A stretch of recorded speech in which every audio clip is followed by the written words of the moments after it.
Yrityksen menestys rakentuu tarinoista, ei vain numeroista.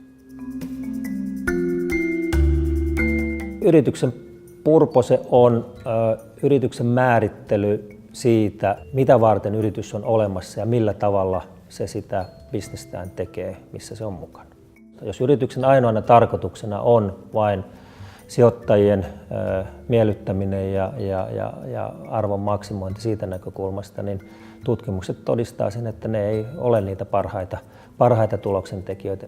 Yrityksen purposesta, tarkoituksesta pitää viestiä tietysti ensinnäkin omalle porukalle, se on se tärkein kohderyhmä, mutta entistä enemmän tänä päivänä myös kaikille sidosryhmille, jopa myös niille sijoittajille.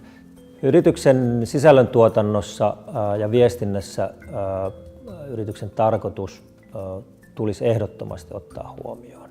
Voisi jopa sanoa niin, että yrityksen tarkoituksen kommunikointi nimenomaan olisi sitä luovaa tarinankerrontaa, tai sen tulisi olla sellaista luovaa tarinankerrontaa, millä vaikutetaan ihmisten tunteisiin niin organisaation sisällä kuin ulkopuolella. Että kun me mietitään sitä, että miksi me tehdään töitä joka päivä, niin siinä pitäisi saada myös mukaan tunne-elementtejä ja tarinankerrontaa, eikä vaan numeroita ja faktoja.